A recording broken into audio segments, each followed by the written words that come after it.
Uma curiosidade, né? O que é um sopapo? Sopapo é um tambor grande, né? Tá aqui comigo, 1,5 m, 1,20 m, né? 1,10 m, na verdade, de altura, 60 de diâmetro, a boca superior. E ele é um tambor com somente a parte superior que é tocada, né? Ele é tocado com as mãos espalmadas, não se usa baqueta. Bate um pouquinho pra gente ouvir. Aquele, né? Assim já dá para perceber um pouco mais o grave, né? Como ele fica assim fechado no chão, ele vai soando, gerando muito harmônico assim, né? Mas se a gente levantar ele um pouquinho, né? Já dá uma dimensão melhor dessa frequência de grave, né? Um grave absoluto. Para a gente, né? O povo negro no estado do Rio Grande do Sul, né? Eu, um homem pardo, nascido numa família interracial, com mãe negra, pai indígena. Prazer. Né? Em casa o pai era preto. Ok. É o Brasil, né? E aí, para a gente, né, do povo negro, esse é mais do que um instrumento musical, né? Ele é um artefato político. Pelo fato de que ele é um instrumento ligado a charqueadas. As charqueadas conta parte da história do Rio Grande do Sul, né? Não tem como falar da história desse estado. O primeiro banco fundado no estado do Rio Grande do Sul foi fundado em Pelotas, para dar conta da riqueza que era gerada nas 42 charqueadas que tinham lá. E essa riqueza, sem dúvida alguma, é gerada pela mão de obra negra escravizada, né? Então, esse é um tambor que conta essa história. Toda vez que ele é percutido, ele está contando essa história também, né? E na verdade, era um instrumento de comunicação entre escravos. Entre escravizados, dá para se dizer que mais do que comunicação, né? Ele era usado na charqueada, o registro que se tem por viajantes europeus era de que a matança iniciava com um toque que era praticado pelos negros, uma espécie de um pedido de permissão. Era isso que os viajantes europeus colocaram. Só que eles colocaram que era um tambor grande, construído com tronco de árvore, né, e que eles não dão o nome à época, né, por volta do início do século XIX, esses registros, mas eles falam que essa matança ela começava com esse toque de permissão sempre na hora grande, né? A hora grande para o povo de terreiro, para o povo de religião, né, é a meia-noite, né, a hora que se toca para o bará. Então, olha a sabedoria negra, né, esse elemento de ancestralidade, essa relação com os elementais, essa relação com a natureza, essa relação com o animal, mesmo obrigado a fazer esse trabalho de matança do gado, havia, né, essa relação que era estabelecida através do tambor do supapo, né? E por que supapo? Supapo, vou te dar um supapo. É daí que vem essa expressão. Provavelmente, né? Etimologicamente, se a gente pensar a origem das palavras, né, a gente não sabe exatamente quem é que veio primeiro, né? Eu imagino que seja o tambor que deu nome a essa expressão, né, do supapo. Vou te dar um supapo, né, que é um tapa, né? Então, há um registro na língua banto, né? A língua banto, no dicionário Banto do Brasil, escrito pelo Ney Lopes, né? Um pesquisador carioca, né? Com um escritor, enfim, uma referência de cultura negra no Brasil. No dicionário Banto do Brasil, Ney Lopes diz que no mundo banto, né? Angola, Congo, Moçambique, havia um grande tambor chamado de Iacupapa. Então, Iacupapa, sopapo, talvez aí esteja, né, uma proximidade fonética, e mais do que uma proximidade fonética, há sim uma similitude semântica. Semanticamente, o significado de Iacupapa ou de supapo é um grande tambor. Então, eu imagino que essa palavra tenha vindo, né, de África para cá, e à medida que daqui um pouco dava um tapa, eu vou te dar um supapo, eu vou te dar, Vou né, te dar um como se você dá supapo um e dar um tapa, supapo, um o supapo tapa na. no couro do Exato. tambor. Eu imagino que seja isso, mas, enfim, não há evidências concretas disso. Há a evidência etimológica, né? A palavra Iacupapa existe no mundo banto e ela significava um grande tambor que era percutido com a mão. Onde se usa hoje o supapo? O supapo hoje ele tem a sua permanência, né? A gente chama hoje que a gente está na terceira fase do supapo, né? A primeira fase do supapo ele era um tambor tocado nas charqueadas, né? Há registro, inclusive, da presença de um tambor chamado sopipa em Montevidéu. Então, essa é a primeira fase do supapo, um tambor utilizado, né, como elemento ligado ao trabalho, né, ao contexto da América do Sul e o escravismo. né? O segundo momento do supapo seria quando o supapo, no final do século XIX, ele passa para os blocos burlescos, o carnaval de rua, o carnaval de bloco, né? Então, depois disso, no século XX, por ele estar nos blocos no final do século XIX, ele migra para o carnaval. E esse é o território, esse é o lugar que traz o supapo até o final do século XX, né? E aí a gente tem a figura fundamental do Giba Giba, que traz esse supapo de Pelotas para Porto Alegre, para as escolas de samba, né? E agora, o terceiro momento do supapo, depois do supapo charqueador e depois do supapo carnavalesco, a gente tem o supapo na música popular. Era que eu já ia te perguntar, onde entra o supapo na nossa música popular gaúcha? Nós não estamos falando da música nativista nem a tradicionalista, nós estamos falando da música popular gaúcha. Olha, ele entra no trabalho, por exemplo, de uma infinidade de artistas hoje, né, que vem trabalhando com o supapo, né? A Bataclan FC é uma banda que eu fundei em 1997, ela trabalha com supapo desde 99, mesclando supapo com rock e rap, né? A gente teve ainda no início do século uma banda chamada Serrote Preto, que também utilizava o samba rural, né, um elemento de negritude, com a presença do filho do Giba tocando supapo. A gente teve uma outra banda chamada Tribo Voodoo, que usava supapo.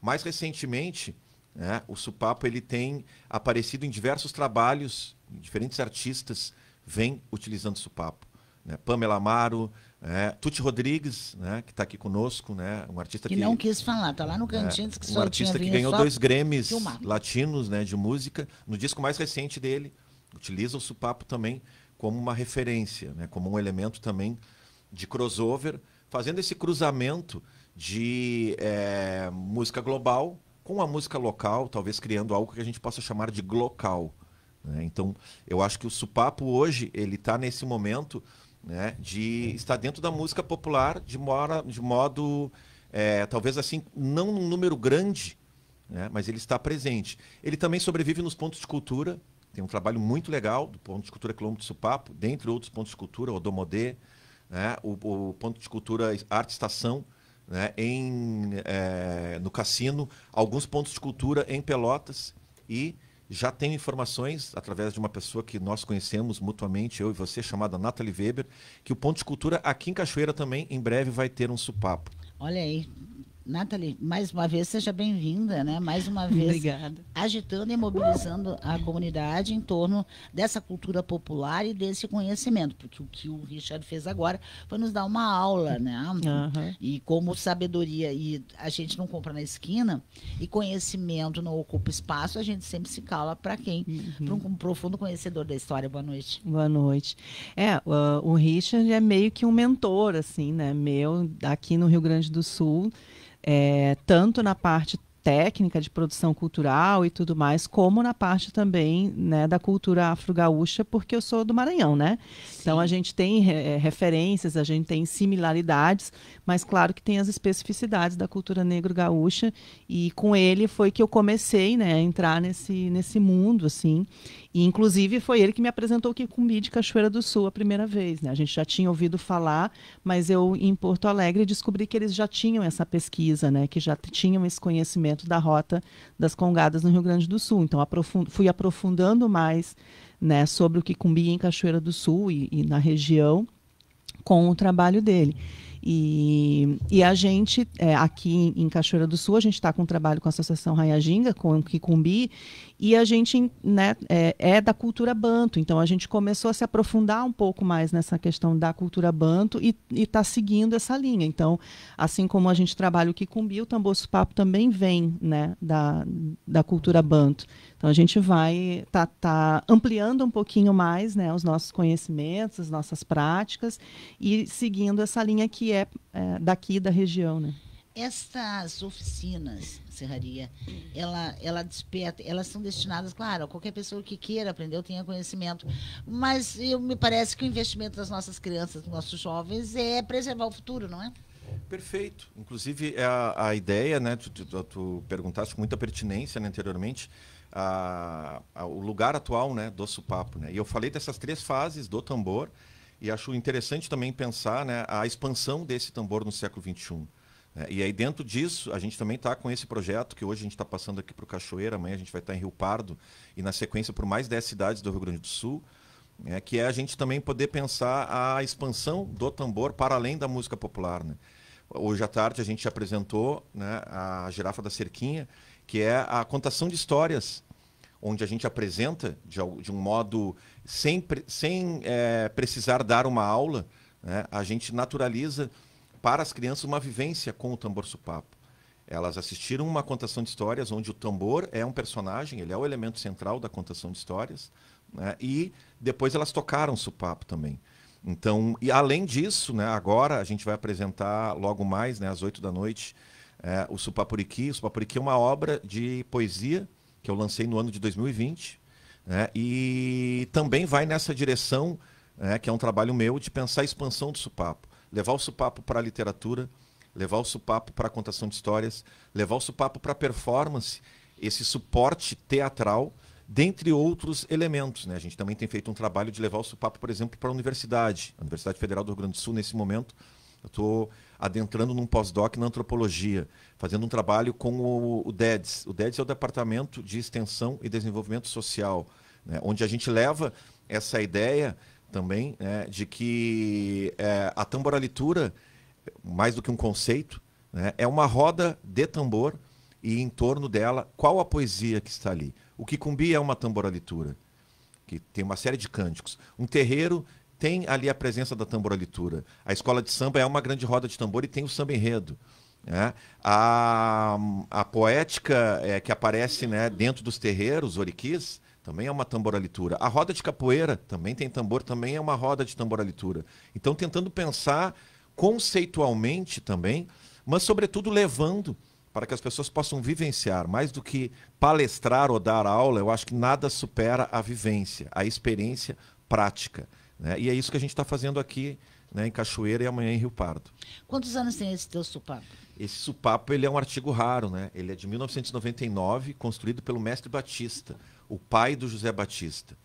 No ano de 1999, foram construídos 40 supapos na cidade de Pelotas. Desses 40, a gente tem, olha, mapeado aí não mais do que 5 que sobreviveram àquela... É interessante porque os próprios violinos, né, os famosíssimos Stradivarius, só tiveram realmente a importância no dia que se descobriu que eles tinham essa conotação histórica. Talvez tenha sido isso com o supapo, né? E aí a gente tem um segundo momento, que é por volta de 2008, 2009, que o mestre Batista constrói uma segunda leva de supapos.